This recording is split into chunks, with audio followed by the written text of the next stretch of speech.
Ես ձեզ մի բան եմ ուզում ասեմ եւ այս խոսքը ուզում եմ դուք ֆիքսեք։ Հրազդանի ցեմենտի գործարանը 8 ամսվա ընթացքում փոփոխություններից հետո մենք վերագործարկելու ենք։ Իմում եմ հակառակ ճամբարի հետևորդներին, հակառակ ճամբարի իմ հայրենակիցներին, որոնք կուրորեն հավատում են խաղաղության կեղծ օրակարգին եւ սոցիալական սին բարեփոխումներին, հունիսի 7-ին միացեք մեզ եւ վերջ դրեք հասարակական ցնցումներին եւ պառակտմանը։ Բոլորս միասին քվեարկում ենք համար 3-ին։ Եթե դուք չեք ուզում 300,000 ադրբեջանցիներ կան բնակվեն այստեղ, ուրեմն դուք պետքա գնաք ընտրության։ Եթե դուք ուզում եք ապրել արժանապատիվ,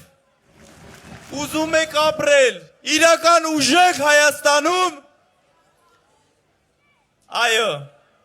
դուք ամսի 7-ին պետք է գնաք ընտրության եւ պետք է ընտրեք որ համարը։ Փոփոխությունների համար։ Մարդիկ փոփոխություններ էին ուզում, մարդիկ խաղաղություն էին ուզում, մարդիկ արդարություն էին ուզում, մարդիկ համերաշխություն էին ուզում, բայց ինչ ստացան նրանք դրանից հետո այս 8 տարիների ընթացքում, ստացան պատերազմ, ստացան կորուստներ, մարդկային, տարածքային, նյութական։ Գալիք ընտրությունները պարզապես ընտրություններ չեն։ Սա ընտրություն է 300,000 ադրբեջանցի բերողի եւ 300,000 աշխատատեղ ստեղծողի միջեւ։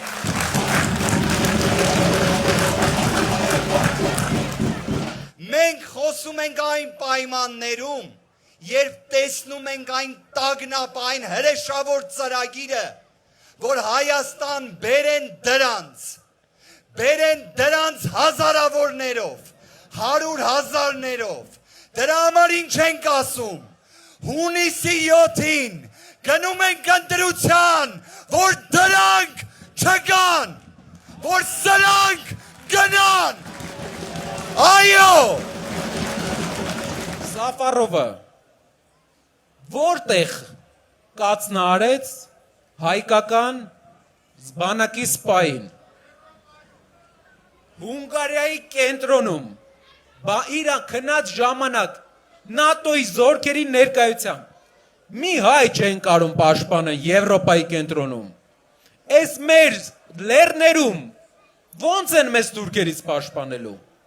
Գիտեք ոնց, ցավակցություն են հայտնելու, մտահոգություն են հայտնելու, մտահոգվելու են միշտ։ Այս սիրտերերում վերը ելնելու ուշ